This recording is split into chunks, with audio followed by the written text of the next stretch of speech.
nom du Père et du Fils et du Saint-Esprit. Amen. Le Seigneur soit avec vous. Et avec votre esprit. Frères et sœurs, c'est une semaine sainte étonnante qui commence pour nous aujourd'hui. Vous êtes chacun confinés dans vos maisons et nous sommes ici, les prêtres et diacres rassemblés, avec quelques-uns qui vont nous aider à prier, et bien pour vivre cette semaine sainte ensemble. Même dans cette période de confinement, nous avons à cœur de suivre le Christ. Nous sentons bien que c'est une priorité de le suivre de plus près, pour recevoir son amour, sa grâce qui nous fait vivre, et puis aussi pour avoir la force de vivre cette période que nous traversons. Le diocèse a permis que nous puissions vivre cette semaine sainte avec un peu de renfort. Olivier va jouer un petit peu d'orgue, il y a Blandine qui va nous faire chanter, et puis il y a quelques locataires de la maison, ceux qui habitent ici, qui feront des lectures. Ça respecte l'esprit du confinement et ça permet de vivre ces célébrations ensemble. Aujourd'hui, nous fêtons Jésus qui monte à Jérusalem pour y donner sa vie. Il va être acclamé comme le roi, le Messie attendu. Les hommes et les femmes qui vont l'accueillir auront des rameaux à la main. Et ensuite, il va entrer dans le mystère de sa passion. Eh bien, pour commencer cette célébration, nous allons nous joindre à cette foule portant nos rameaux intérieurement et demandons d'accueillir le Christ lui-même aussi dans nos vies.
Intensément en ces jours.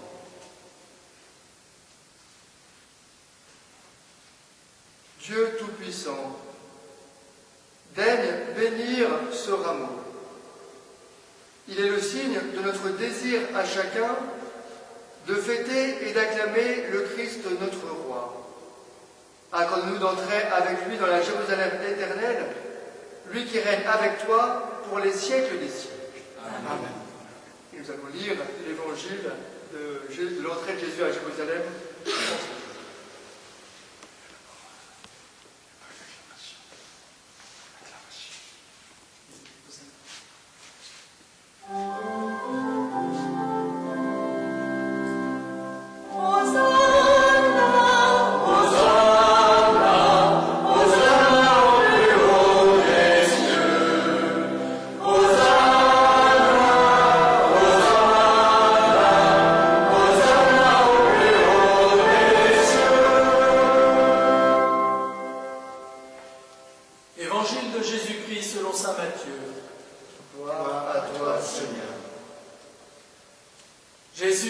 disciples, approchant de Jérusalem, arrivèrent en vue de Bethphagée, sur les pentes du mont des Oliviers. Alors Jésus envoya 2 disciples en leur disant « Allez au village qui est en face de vous.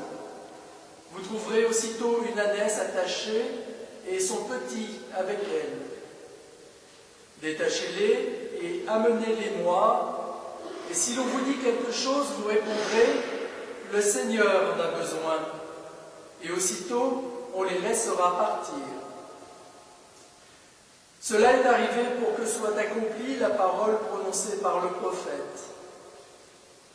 Dites à la fille de Sion, « Voici ton roi qui vient vers toi, plein de douceur, monté sur une ânesse et un petit âne, le petit d'une bête de somme. » Les disciples partirent et firent ce que Jésus leur avait ordonné. Ils amenèrent l'ânesse et son petit, disposèrent sur eux leurs manteaux et Jésus s'assit dessus. Dans la foule, la plupart étendirent leurs manteaux sur le chemin. D'autres coupaient des branches aux arbres et en jonchaient la route. Les foules qui marchaient devant Jésus et celles qui suivaient criaient « Hosanna au fils de David, béni soit celui qui vient au nom du Seigneur, Hosanna au plus haut des cieux. » Comme Jésus entrait à Jérusalem, toute la ville fut en proie à l'agitation et disait « Qui est cet homme ?» Et les foules répondaient « C'est le prophète Jésus de Nazareth en Galilée. » Acclamons la parole de Dieu. Louange à toi, Seigneur Jésus.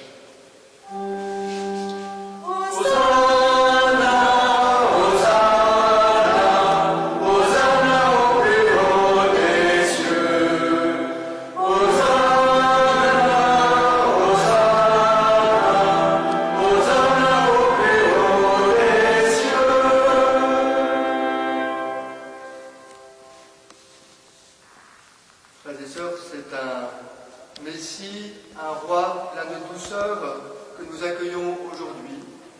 Il monte sur un âne pour dire son humilité, et nous savons que c'est cette humilité qui nous sauve.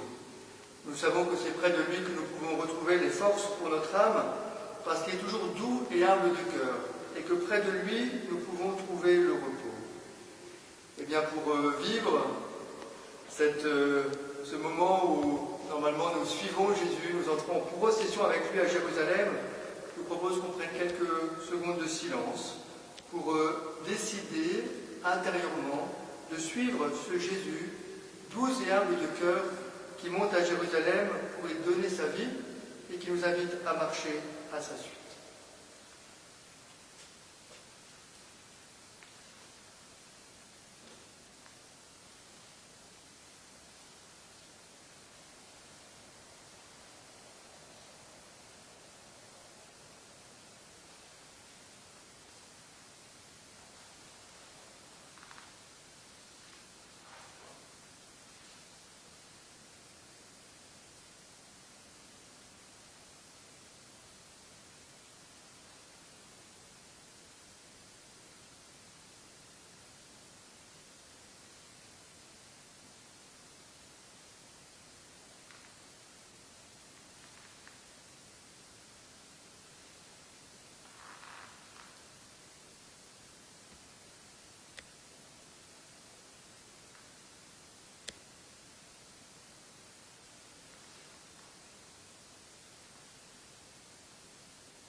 Et nous prions ensemble le Seigneur. Dieu éternel et tout-puissant, pour montrer au genre humain quel abaissement il doit imiter, tu as voulu que notre Sauveur, dans un corps semblable au nôtre, subisse la mort de la croix. Accorde-nous cette grâce de retenir les enseignements de sa passion et d'avoir part à sa résurrection. Lui qui règne avec toi et le Saint-Esprit, maintenant et pour les siècles des siècles. Amen.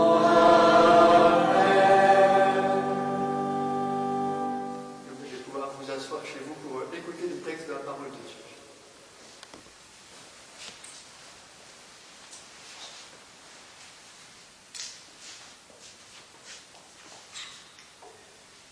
Lecture du livre du prophète Isaïe.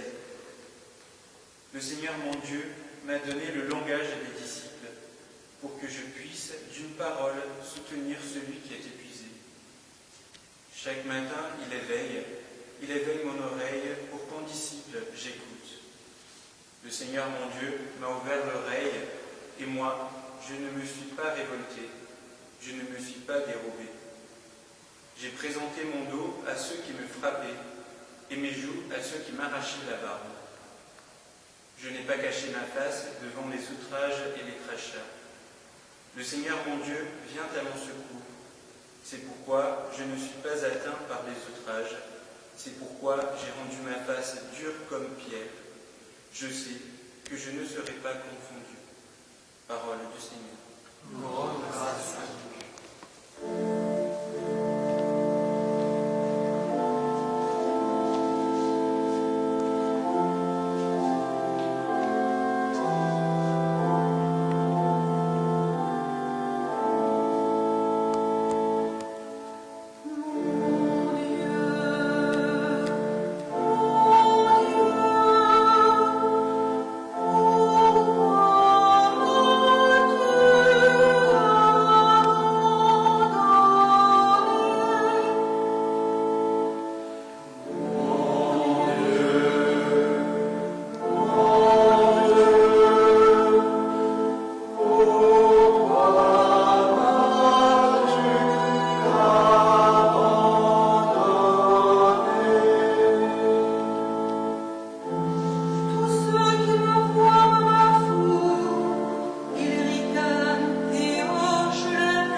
Lecture de la lettre de saint Paul, apôtre aux Philippiens.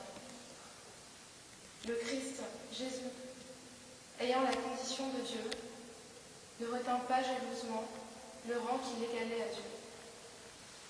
Mais il s'est anéanti, prenant la condition de serviteur, devenant semblable aux hommes, reconnu homme à son aspect, il s'est abaissé, devenant obéissant jusqu'à la mort et la mort de la croix. C'est pourquoi Dieu l'a exalté, il l'a doté du nom qui est au-dessus de tout nom, afin qu'au nom de Jésus, tout genou fléchisse au ciel, sur terre et aux enfers, et que toute langue proclame Jésus-Christ est Seigneur, à la gloire de Dieu le Père. Parole du Seigneur. Nous rendons grâce à Dieu.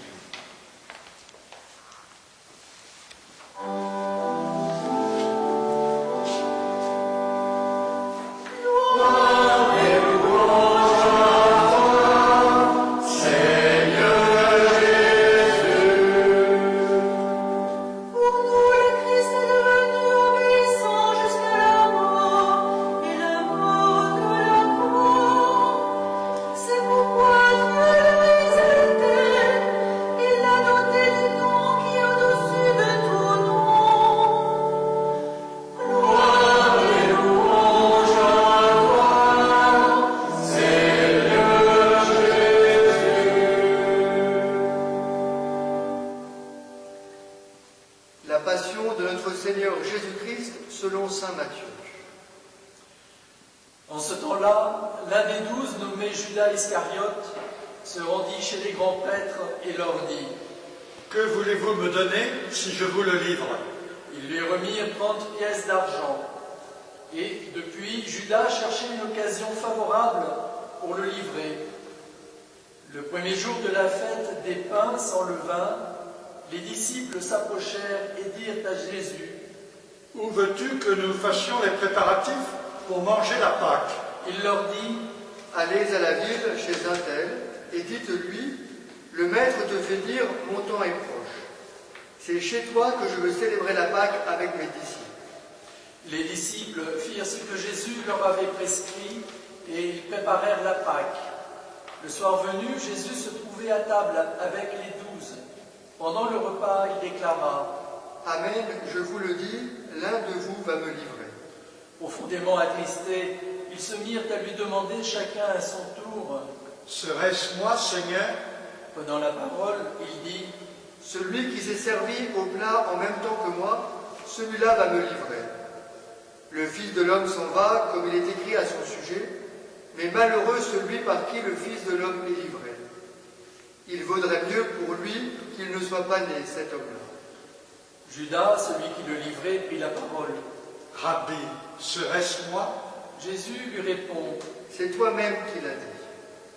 Pendant le repas, Jésus, ayant pris du pain et prononcé la bénédiction, le rompit et, le donnant aux disciples, il dit : Prenez, mangez, ceci est mon corps. Puis, ayant pris une coupe et ayant rendu grâce, il la leur donna en disant : Buvez-en tous, car ceci est mon sang, le sang de l'Alliance, versé pour la multitude en rémission des péchés.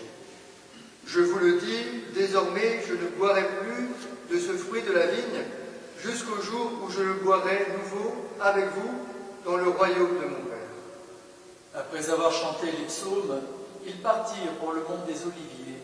Alors Jésus leur dit : Cette nuit, je serai pour vous une occasion de chute, car il est écrit, je frapperai le berger, et les brebis du troupeau seront dispersées. Mais une fois ressuscité, je vous précéderai en Galilée. Prenant la parole, Pierre lui dit : Si tous viennent à tomber à cause de toi, moi je ne tomberai pas. Jésus lui répondit : Amen, je te le dis, cette nuit même, avant que le coq chante, tu m'auras renié 3 fois. Pierre lui dit : Même si je dois mourir avec toi, je ne te renierai pas. Et tous les disciples dirent de même. Alors Jésus parvient avec eux à un domaine appelé Gethsémani et leur dit : Asseyez-vous ici pendant que je vais là-bas pour prier. Il emmena Pierre ainsi que Jacques et Jean, les 2 fils de Zébédée, et il commença à ressentir tristesse et angoisse. Il leur dit alors : Mon âme est triste à en mourir. Restez ici et veillez avec moi. Allant un peu plus loin, il tomba face à contre-terre en priant, et il disait : Mon Père, s'il est possible, que cette coupe passe loin de moi. Cependant, non pas comme moi je veux, mais comme toi tu veux. Puis il revient vers ses disciples et les trouve endormi. Il dit à Pierre, « Ainsi, vous n'avez pas eu la force de veiller seulement 1 heure avec moi? Veillez et priez pour ne pas entrer en tentation. L'esprit est ardent, mais la chair est faible. » De nouveau, il s'éloigna et pria pour la 2e fois. Il disait, « Mon Père, si cette coupe ne peut passer sans que je la boive, que ta volonté soit faite. » Revenu près des disciples, de nouveau il les trouva endormis, car leurs yeux étaient lourds de sommeil. Les laissant de nouveau, il s'éloigna et pria pour la 3e fois, en répétant les mêmes paroles. Alors il revient vers les disciples et leur dit, « Désormais vous pouvez dormir et vous reposer. Voici qu'elle est proche l'heure où le Fils de l'homme est livré aux mains des pécheurs. Levez-vous, allons. Voici qu'il est proche, celui qui me livre. » Jésus parlait encore lorsque Judas, l'un des 12, arriva, et avec lui une grande foule armée d'épées et de bâtons, envoyés par les grands prêtres et les anciens du peuple. Celui qui le livrait leur avait donné un signe. « Celui que j'embrasserai, c'est lui, arrêtez-le. » Aussitôt, s'approchant de Jésus, il lui dit, « Salut, Rabbi. » et il l'embrassa. Jésus lui dit, « Mon ami, ce que tu es venu faire, fais-le. » Alors ils s'approchèrent, mirent la main sur Jésus et l'arrêtèrent. L'un de ceux qui étaient avec Jésus, portant la main à son épée, la tira, frappa le serviteur du grand prêtre et lui trancha l'oreille. Alors Jésus lui dit, « Rentre ton épée, car tous ceux qui prennent l'épée périront par l'épée. Crois-tu que je ne puisse pas faire appel à mon Père? Il mettrait aussitôt à ma disposition plus de 12 légions d'anges. Mais alors comment s'accompliraient les Écritures selon lesquelles il faut qu'il en soit ainsi? » À ce moment-là, Jésus dit aux foules, « Suis-je donc un bandit pour que vous soyez venus vous saisir de moi avec des épées et des bâtons? Chaque jour dans le temple, j'étais assis en train d'enseigner, et vous ne m'avez pas arrêté. » Mais tout cela était arrivé pour que s'accomplissent les écrits des prophètes. Alors tous les disciples l'abandonnèrent et s'enfuirent. Ceux qui avaient arrêté Jésus l'amenèrent devant Caïphe, le grand prêtre, chez qui s'étaient réunis les scribes et les anciens. Quant à Pierre, il le suivait à distance jusqu'au palais du grand prêtre. Il entra dans la cour et s'assit avec les serviteurs pour voir comment cela finirait. Les grands prêtres et tout le conseil suprême cherchaient un faux témoignage contre Jésus pour le faire mettre à mort. Ils n'en trouvèrent pas. Pourtant, beaucoup de faux témoins s'étaient présentés.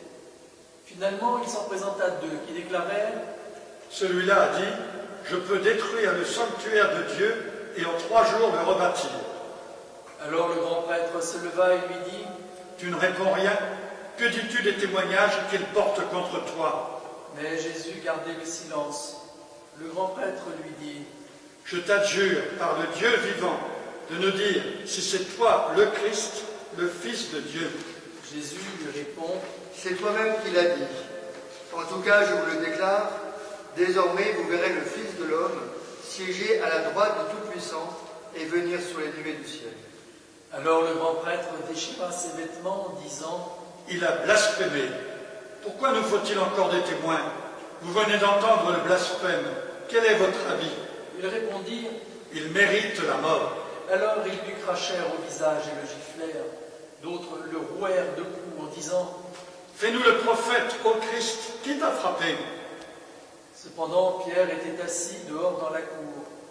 Une jeune servante s'approcha de lui et lui dit, « Toi aussi, tu étais avec Jésus, le Galiléen. » Mais il le nia devant tout le monde et dit, « Je ne sais pas de quoi tu parles. » Une autre servante le vit sortir en direction du portail, et elle dit à ceux qui étaient là, « Celui-ci était avec Jésus, le Nazaréen. » De nouveau, Pierre le nia, en faisant ce serment, « Je ne connais pas cet homme. » Peu après, ceux qui se tenaient là s'approchèrent et dirent à Pierre, « Sûrement, toi aussi, tu es l'un d'entre eux.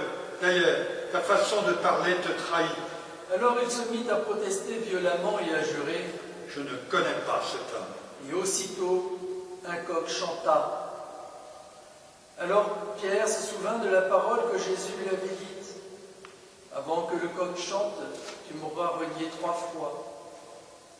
Il sortit et dehors pleura amèrement. Le matin venu, tous les grands prêtres et les anciens du peuple tinrent conseil contre Jésus pour le faire mettre à mort. Après l'avoir ligoté, ils l'emmenèrent et le livrèrent à Pilate, le gouverneur. Alors, en voyant que Jésus était condamné, Judas, qui l'avait livré, fut pris de remords. Il rendit les 30 pièces d'argent aux grands prêtres et aux anciens. Il leur dit : « J'ai péché en livrant à la mort un innocent. » Ils répliquèrent : « Que nous importe, cela te regarde. » Jetant alors les pièces d'argent dans le temple, il se retira et alla se pendre. Les grands prêtres ramassèrent l'argent et dirent : « Il n'est pas permis de le verser dans le trésor, puisque c'est le prix du sang. » Après avoir tenu conseil, ils achetèrent avec cette somme le champ du potier pour y enterrer les étrangers. Voilà pourquoi ce champ est appelé jusqu'à ce jour le champ du sang. Alors fut accomplie la parole prononcée par le prophète Jérémie. Ils ramassèrent les 30 pièces d'argent, le prix de celui qui fut mis à prix, le prix fixé par les fils d'Israël, et ils les donnèrent pour le champ du potier, comme le Seigneur me l'avait ordonné. On fit comparaître Jésus devant Pilate, le gouverneur, qui l'interrogea. « Es-tu le roi des Juifs ?» Jésus déclara : « C'est toi-même qui le dis. » Mais tandis que les grands prêtres et les anciens l'accusaient, il ne répondit rien. Alors Pilate lui dit : « Tu n'entends pas tous les témoignages portés contre toi ?» Mais Jésus ne lui répondit plus un mot, si bien que le gouverneur fut très étonné. Or, à chaque fête, celui-ci avait coutume de relâcher un prisonnier, celui que la foule demandait. Il y avait alors un prisonnier bien connu, nommé Barabbas. Les foules s'étant donc rassemblées, Pilate leur dit : « Qui voulez-vous que je vous relâche, Barabbas ou Jésus, appelé le Christ ?» Il savait en effet que c'était par jalousie qu'on avait livré Jésus. Tandis qu'il siégeait au tribunal, sa femme lui fit dire : « Ne te mêle pas de l'affaire de ce juste, car aujourd'hui j'ai beaucoup souffert en songe à cause de lui. » Les grands prêtres et les anciens poussèrent les foules à réclamer Barabbas et à faire périr Jésus. Le gouverneur reprit : « Lequel des deux voulez-vous que je vous relâche ?» Ils répondirent : « Barabbas. » Pilate leur dit : « Que ferai-je donc de Jésus, appelé le Christ ? » Ils répondirent tous : « Qu'il soit crucifié. » Pilate demanda : « Quel mal a-t-il donc fait ? » Ils criaient encore plus fort : « Qu'il soit crucifié. » Pilate, voyant que ses efforts ne servaient à rien, sinon à augmenter le tumulte, prit de l'eau et se lava les mains devant la foule en disant : « Je suis innocent du sang de cet homme. Cela vous regarde. » Tout le peuple répondit : « Son sang, qu'il soit sur nous et sur nos enfants. » Alors il leur relâcha Barabbas. Quant à Jésus, il le fit flageller. Il le livra pour qu'il soit crucifié. Alors les soldats du gouverneur emmenèrent Jésus dans la salle du prétoire et rassemblèrent autour de lui toute la garde. Ils lui enlevèrent ses vêtements et le couvrirent d'un manteau rouge. Puis, avec des épines, ils tressèrent une couronne et la posèrent sur sa tête. Ils lui mirent un roseau dans la main droite et pour se moquer de lui, ils s'agenouillaient devant lui en disant : « Salut, roi des Juifs !» Et après avoir craché sur lui, ils prirent le roseau et ils le frappaient à la tête. Quand ils se furent bien moqués de lui, ils lui enlevèrent le manteau, lui remirent ses vêtements et l'emmenèrent pour le crucifier. En sortant, ils trouvèrent un homme nommé Simon, originaire de Cyrène, et ils le réquisitionnèrent pour porter la croix de Jésus. Arrivés en un lieu dit Golgotha, c'est-à-dire lieu du crâne, le calvaire, ils donnèrent à boire à Jésus du vin mêlé de fiel. Il en goûta, mais ne voulut pas boire. Après l'avoir crucifié, ils se partagèrent ses vêtements en tirant au sort. Et il restait là, assis, à le regarder. Au-dessus de sa tête, ils placèrent une inscription indiquant le motif de sa condamnation. Celui-ci est Jésus, le roi des Juifs. Alors on crucifia avec lui 2 bandits, l'un à droite et l'autre à gauche. Les passants l'injuriaient en hochant la tête. Ils disaient: Toi qui détruis le sanctuaire et le rebâtis en 3 jours, sauve-toi toi-même si tu es le Fils de Dieu, et descends de la croix. De même, les grands prêtres se moquaient de lui avec les scribes et les anciens, en disant: Il en a sauvé d'autres, et il ne peut pas sauver lui-même. Il est roi d'Israël, qu'il descende maintenant de la croix et nous croirons en lui.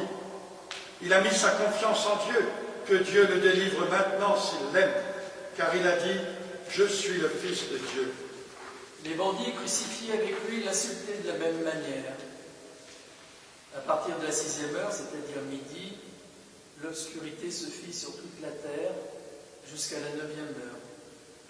Vers la 9e heure, Jésus cria d'une voix forte: Eli, Eli, lema sabachthani. Ce qui veut dire: Mon Dieu, pourquoi m'as-tu abandonné? L'ayant entendu, quelques-uns de ceux qui étaient là disaient: Le voilà qui appelle le prophète Élie. Aussitôt l'un d'eux courut prendre une éponge qu'il trempa dans une boisson vinaigrée. Il la mit au bout d'un roseau et il lui donnait à boire. Les autres disaient: Attends, nous verrons bien si Élie vient le sauver. Mais Jésus, poussant de nouveau un grand cri, rendit l'esprit.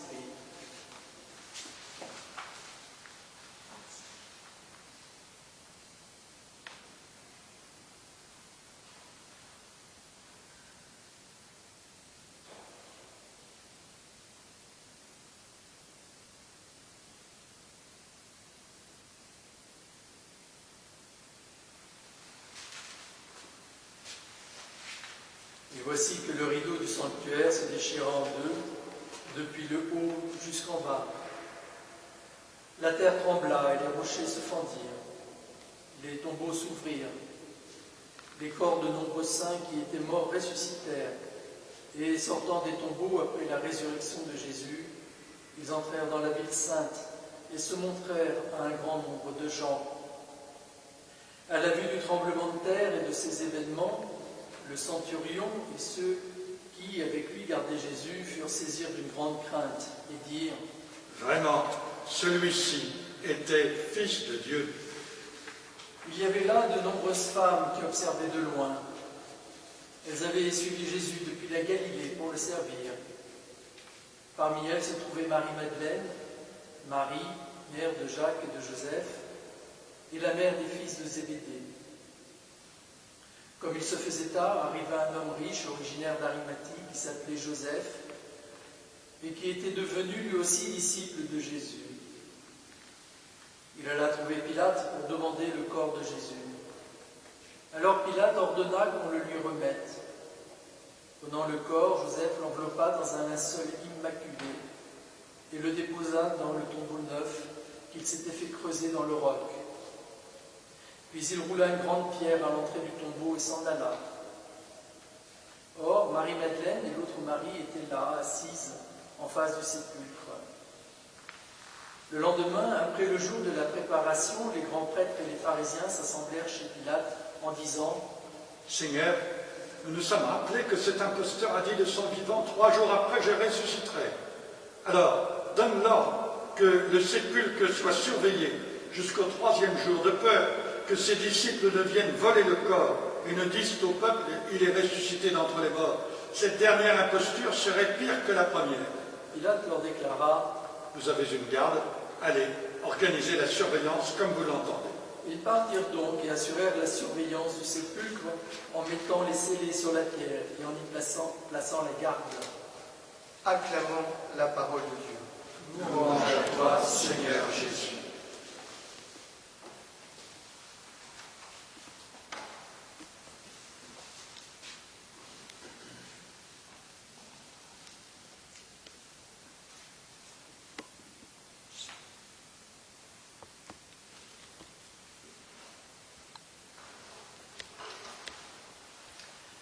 Frères et sœurs, en méditant ce récit de la Passion, je pensais à la parole de Jésus lorsque les apôtres dorment à Gethsémani et Jésus leur dit: relevez-vous, car l'esprit est ardent et la chair est faible. L'esprit est ardent, cela signifie que si on est dans la volonté de Dieu, si on est guidé par l'Esprit Saint, eh bien, on vit, on est fort, on est capable d'affronter les difficultés, les épreuves. Mais si on est conduit par la chair, c'est-à-dire par les tendances égoïstes qui peuvent nous habiter, eh bien, on risque de succomber, de ne pas être présent, de ne pas être là où il faudrait, de ne pas voir l'attitude juste. Et à partir de cette parole, il m'a semblé qu'on pouvait relire toute cette passion en mesurant comment le Christ a, du début à la fin, été mu et conduit par l'Esprit Saint, et comment, eh bien, ceux qui l'entourent, n'ayant pas reçu encore l'Esprit qui sera donné à la Pentecôte, sont incapables de le suivre et sont souvent guidés eh bien, par les passions de la chair. Quelques petits points par lesquels on peut voir que Jésus est mu par l'Esprit Saint durant eh bien, toute cette passion qu'il affronte. D'abord, Jésus sait qu'il va mourir. La tension qui existe à Jérusalem est forte. La décision des autorités juives de le faire tuer a été prise et Jésus le sait. Et pourtant, Jésus demeure à Jérusalem. Il va même vivre les prescriptions juives de fêter la Pâque avec ses disciples, comme si de rien n'était, ou plus encore, pour montrer comment ces prescriptions parlent de l'œuvre de Dieu et que lui-même va accomplir l'œuvre de Dieu. Il célèbre la Pâque avec ses apôtres et il va la mener à son terme en expliquant que la libération profonde que Dieu opère, ce n'est pas la libération d'Égypte, d'ennemis extérieurs, mais la libération du mal et du péché qu'il va faire par l'offrande de sa vie. En disant « Ceci est mon corps livré pour vous, ceci est mon sang versé pour vous », il explique eh bien, que ce chemin de fidélité à son Père qu'il va mener eh bien, va être le principe de la libération de l'humanité. Et puis après, il va monter à Gethsémani en priant les psaumes, comme le rituel de la Pâque juive l'y invite. Il va rentrer dans la prière profonde, et il est très beau de mesurer Jésus veillant. Jésus qui prie, qui au moment de l'épreuve prie pour demander une seule chose. Seigneur, donne-moi la force de rester dans ta volonté. Il est comme tout être humain, il n'a pas envie de la passion, il veut que cette coupe passe loin de lui, mais il préfère plus que tout rester fidèle à son Père. Et comme nous l'avons entendu, il peut dire à son Père, eh bien, si cette coupe ne peut pas passer loin de moi, sans que je la boive, Seigneur, que ta volonté soit faite. On voit aussi cette liberté de Jésus, l'Esprit Saint qui le guide, eh bien, lorsque Judas vient l'arrêter. Et cette parole incroyable qu'on n'a jamais fini de méditer, « Ami, fais ce pourquoi tu es là ». Jésus appelle Judas ami alors qu'il le livre. Quelle force intérieure de pouvoir ne pas enfermer ce plus proche dans son mal et de donner une parole de libération pour celui qui le trahit. Et puis devant le Sanhédrin, lorsqu'on va lui demander « Es-tu le Christ, le Fils de Dieu vivant ?» qu'il sait qu'une parole ou une autre peut entraîner sa vie ou sa mort, eh bien il n'a pas peur de dire la vérité. Il dit sa vocation et sa mission. Vous verrez le Fils de l'homme siéger parmi les puissances et venir avec les nuées du ciel. Il dit la vérité de ce chemin et que Dieu veut que l'homme soit auprès de Dieu dans l'intimité trinitaire. Il le dit avec courage et vérité alors que cette parole eh bien, peut entraîner sa mort. Et puis enfin, lorsque devant Pilate, eh bien, il sent que tout est déjà ficelé, qu'il ne pourra plus rien faire, eh bien, il se tait, en sachant que ce silence est plus puissant que toutes les paroles et que peut-être seul ce silence peut vaincre l'endurcissement des cœurs. Il est très beau de mesurer la liberté de Jésus et sa capacité d'affronter cette épreuve dans la force de l'Esprit Saint. Et de l'autre côté, on est obligé de reconnaître eh bien, que ceux qui sont là sont davantage conduits par les passions de la chair que par l'Esprit Saint. On pense bien sûr aux disciples qui dorment à Gethsémani, qui n'arrivent pas à veiller. C'est trop difficile pour eux. Ils dorment, ils ne sont pas présents. Ils ne sont pas aptes à vivre l'événement comme il faudrait. Le sommeil comme le sommeil de celui qui voudrait éviter le réel, qui voudrait ne pas vivre ce qu'il y a à vivre et qui préfère essayer de fuir plutôt que d'être présent. Et ce sommeil, on peut dire qu'il habite tous ceux qui sont là, même ceux qui ne sont pas à Gethsémani et qui ne dorment pas concrètement. Mais toute l'humanité est dans ce sommeil qui fait qu'elle ne peut pas suivre Jésus. Et là, les exemples, bien sûr, sont nombreux. C'est Pierre qui prend son épée pour frapper le garde qui vient chercher Jésus, comme si la violence pouvait résoudre un problème. C'est Pierre qui, quelques temps après, va renier Jésus, incapable de dire justement cette parole de vérité, mais dire une parole par laquelle il va sauver sa peau et essayer de s'en sortir comme il peut. C'est bien sûr les soldats qui, dès que Jésus est livré entre leurs mains, usent de leur pouvoir pour l'humilier, lui mettre une tunique pourpre, une couronne d'épines, de cracher sur lui et de le frapper. Autant de gestes par lesquels on use de son pouvoir pour atteindre un espèce de petit plaisir d'humilier tel ou tel. Et puis c'est surtout ceux qui, en bas de la croix, vont se moquer de Jésus et vont continuer à le railler en disant « Si tu es le Fils de Dieu, descends de la croix et à ce moment-là, nous croirons en toi. » Il peut être bon de relire cette passion, de voir comment chaque personnage, hormis Jésus, n'est pas dans la force de l'Esprit Saint. Et il n'est pas capable de vivre le moment présent et ce que Dieu leur demande. Peut-être que cette méditation peut nous inviter chacun à demander la force de l'Esprit Saint. Le temps du confinement est un temps particulier de combat spirituel. Il faut organiser nos vies. Parfois le cadre est moins présent, donc il faut décider chacun comment on va vivre nos journées, pas se laisser aller, mais décider de réels objectifs pour sa journée. La charité est mise à l'épreuve, surtout pour ceux qui vivent nombreux dans des petits appartements avec une certaine promiscuité. Nous savons aussi que de consacrer du temps à la prière reste toujours un combat. Il y aura toujours quelque chose de plus important à faire que de prendre du temps pour Dieu. Et tout ce combat spirituel, c'est celui par lequel nous demandons l'Esprit Saint. Et cet Esprit Saint, il construit notre colonne vertébrale intérieure. Si nous acceptons pas à pas, fidèlement, et lorsque nous tombons, de nous relever, si nous suivons la vie de disciples, nous pouvons faire confiance que le jour où réellement il faudra suivre Jésus, parce qu'une épreuve nous frappe concrètement, et peut-être que certains sont frappés parce qu'un de leurs proches est malade ou même est décédé, que nous puissions tenir ferme, tenir fort dans l'épreuve, en étant près de Dieu, en sachant que lui ne nous abandonne pas, qu'il est toujours près de nous, et que près de lui nous trouvons la vie, et que cette vie s'accomplira au moins dans la résurrection, dans la vie éternelle près de Dieu. Demandons ça dans cette célébration des rameaux, demandons que nous soyons guidés par l'Esprit Saint, et comme cet Esprit c'est aussi celui qui nous rassemble et qui nous met en communion, si chacun mène le combat spirituel, puissions-nous être sûrs que nous serons unis profondément, mystérieusement, mais pour que l'œuvre de Dieu s'accomplisse.